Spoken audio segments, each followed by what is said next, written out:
Knowledge. नमस्कार, कैसे हैं आप सब दोस्तों। आज का वीडियो में आप सबका स्वागत है और आज हम बहुत ही इंपॉर्टेंट टॉपिक बात करने वाले हैं, वो भी बहुत ही एक एक्सपीरियंस्ड पर्सनालिटी के साथ में, जिनसे हम जानेंगे अगर आप फॉरेन कंट्री जाके मास्टर्स करना चाहते हैं दोस्तों, चाहे आप किसी भी स्ट्रीम से पढ़ाई कर रहे हो, चाहे आप बीकॉम किए हों, चाहे आप इंजीनियरिंग किए हों, चाहे कोई भी प्रोफेशनल कोर्स किए हों, और आप अगर मास्टर्स करने जाना चाहते हैं इटली में, तो क्या जो फायदे हैं, क्या प्रोसेस हैं, इन तमाम जानकारी के साथ आज हमारे साथ हैं डॉक्टर नरेश भाटी जी।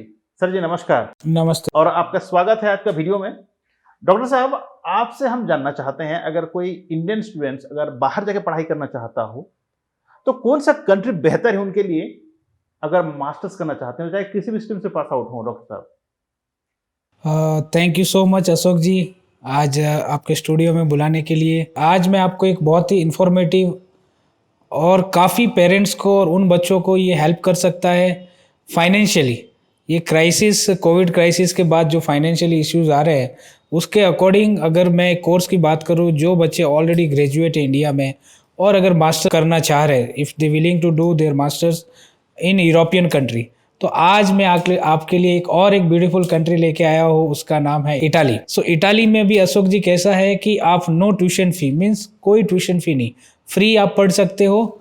और दूसरा, आप स्कॉलरशिप भी अप्लाई कर सकते हो, मतलब आपकी कॉलेज की फीस भी नहीं रहेगी और आपके रहने खाने के लिए भी इटालियन गवर्नमेंट में आप अपनी स्कॉलरशिप अप्लाई कर सकते हो। तो आज हम डिस्कस करने वाले हैं कि कौन से मैं आपको बताने वाला हूँ कि कौन से कोर्स आप कर सकते हो इटली में पब्लिक यूनिवर्सिटी में, और क्या आपको डॉक्यूमेंट चाहिए, क्या एलिजिबिलिटी क्राइटेरिया है, कब आप अप्लाई कर सकते हो। तो ये सारी चीज़ें हम आज डिस्कस कर सकते हैं इस वीडियो में। बताइए डॉक्टर साहब, जो भी प्रोसेस है, ताकि हमारे जो भी व्यूअर्स हैं उनको पता चले कि क्या क्या प्रोसेस है और क्या उनको करना चाहिए। तो पहला तो जो मैं कोर्स के बारे में अगर आपको मैं बताऊँ, तो कोर्सेज जैसे हम इंजीनियरिंग की बात करें, जो ऑलरेडी ग्रेजुएट है इंडिया में, जो इंजीनियरिंग कर चुके हैं, वो मैकेनिकल इंजीनियरिंग हो, वो आईटी रिलेटेड हो, कंप्यूटर साइंस हो, मैकेट्रॉनिक्स हो, इलेक्ट्रिकल्स हो, कोई भी जो इंजीनियरिंग की ब्रांच है, और अगर उनको हायर एजुकेशन करना है, अगर जो बीकॉम है, बीबीए है, बीसीए है, वो भी अगर मास्टर करना चाहे, अगर एमबीए उनको करना है तो वो कर सकते हैं। बिजनेस के रिलेटेड जो भी कोर्सेज है वो कर सकते हैं। अगर होटल मैनेजमेंट से कोई स्टूडेंट है और होटल मैनेजमेंट में या टूरिज़्म में, हॉस्पिटैलिटी में, ये सब भी कोर्सेज, आर्ट्स हो गया आपका, ह्यूमैनिटीज़ हो गया, सोशल स्टडीज़ के रिलेटेड सब्जेक्ट हो गए, ये सारे आप फ्री पढ़ सकते हो, नो ट्यूशन फ़ी के साथ पढ़ सकते हैं। इम्पोर्टेंट इसमें जो एडमिशन का क्राइटेरिया अशोक जी अगर मैं आपको बताऊँ, तो वो है कि एटलीस्ट इनके बैचलर में 60% होने चाहिए। और दूसरा जो क्राइटेरिया रहता है कि आपका इंग्लिश कम्युनिकेशन कैसा है। तो इंग्लिश कम्युनिकेशन के लिए आप किसी भी कंट्री जाओ, इटली नहीं, जर्मनी नहीं, यूके, कनाडा, यूएस, तो इंग्लिश कम्युनिकेशन के लिए यूनिवर्सिटी पूछती है आइल्स, जो एक IELTS, हाँ। बट इटली के लिए एक अच्छी बात है कि आइल्स आपको मैंडेटरी नहीं है। क्या बात है, क्या बात है दोस्तों। देखिए, इसमें अगर आप जाना चाहते हैं इटली मास्टर्स के लिए, तो यहाँ पर आपको IELTS की जरूरत बिल्कुल नहीं है। तो इसके फिर क्या जरूरत पड़ती है? हाँ, आइल्स के अगर बच्चे का इंग्लिश कम्युनिकेशन अच्छा है, it is good in communication in English, तो वो अपनी कॉलेज से एक MOI ले सकता है, मीडियम ऑफ इंस्ट्रक्शन। तो वो भी उसके बिहाफ पे भी बच्चा अप्लाई कर सकता है। तो ये दो इम्पोर्टेंट एडमिशन क्राइटेरिया है इटली में फ्री पढ़ने के लिए मास्टर्स। तो डॉक्टर साहब बात करें इसके बाद, जैसे आपने बताया कि क्या प्रोसेस है, प्रोसेस के लिए डॉक्यूमेंट जरूरत होता है। तो डॉक्यूमेंट क्या चाहिए होगा इसमें? डॉक्यूमेंट की अगर हम बात करें अशोक जी, तो डॉक्यूमेंट जैसे बेसिक जो डॉक्यूमेंट्स रहते हैं, उनका CV होना चाहिए, यूरोपा CV होना चाहिए, उनकी 10th की मार्क्स कार्ड, 12th का मार्क्स कार्ड, बर्थ सर्टिफिकेट, अगर वो ग्रेजुएट की जितने भी उनकी डिग्री मार्क्स कार्ड है, उनकी ट्रांसक्रिप्ट है, फिर उनका लेटर ऑफ रिकमेंडेशन जो दो उनको चाहिए रहता है, फिर मोटिवेशनल लेटर या SOP स्टेटमेंट ऑफ पर्पस कि वो क्यों जाना चाहते हैं इटली, और अगर कहीं वर्किंग है, 1-2 साल का एक्सपीरियंस है, तो वो एक्सपीरियंस सर्टिफिकेट एंड पासपोर्ट चाहिए उनको। ये स्कैन documents हो गया। तो ये सारे डॉक्यूमेंट एप्लीकेशन के लिए चाहिए।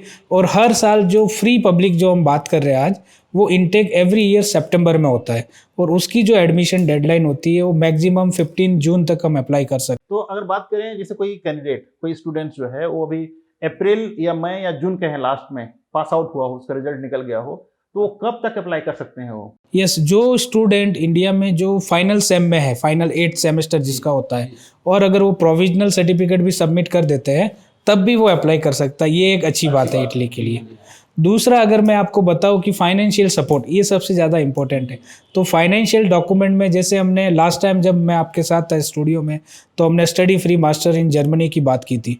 तो जर्मनी के लिए ब्लॉक अकाउंट कंपलसरी चाहिए था, बट यहाँ पे इटली के लिए आपको चाहिए बैंक स्टेटमेंट अशोक जी। अच्छा, इसमें आपको पैसा ब्लॉक नहीं करना है, आपको एज ए फिक्स डिपॉजिट नहीं करना है, आपको सिर्फ स्टेटमेंट दिखाना है और वो 4 से 6 महीने ओल्ड बैंक स्टेटमेंट होना चाहिए। ओके। और जो अकाउंट आपका है, अगर आप फंक्शनल अकाउंट दिखाते हो, ऐसे नहीं कि बस खाली पड़ा था अकाउंट खोल दिया और आपने पैसे ट्रांसफर कर दिए, तो ये वहाँ आपको दिक्कत आ सकती है।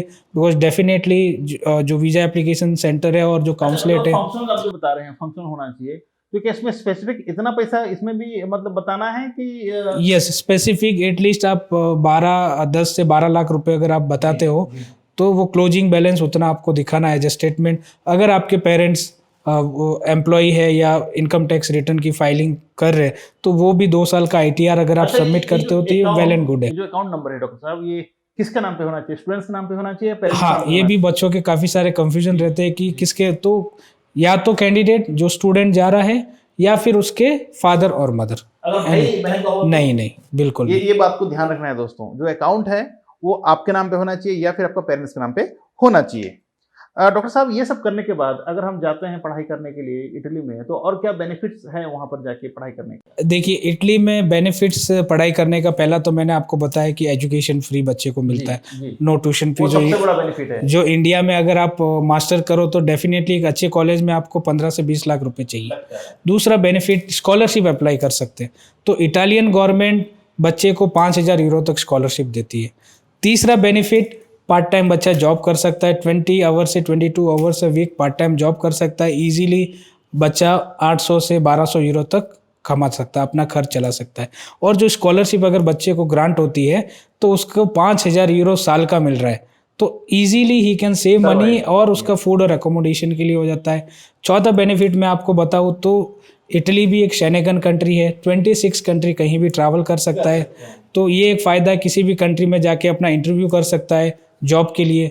पांचवा बेनिफिट बताऊँ तो पोस्ट स्टडी वर्क वीज़ा मिलता है इटली में। तो पोस्ट स्टडी वर्क वीज़ा में 1 साल तक आपको वीज़ा मिलता है, 1 से 1.5 साल तक। इसलिए बात करेंगे हम पोस्ट स्टडी वीज़ा क्या होता है, अगले वीडियो में बात करेंगे। So thank you so much doctor साहब, आपने बहुत कुछ बताया, बहुत कुछ समझाया। दोस्तों, अगर आपके मन में और कोई दुविधा हो, कोई क्वेश्चन हो, तो आप हमें लिख सकते हैं, नीचे हमारे ईमेल आईडी दिया हुआ है।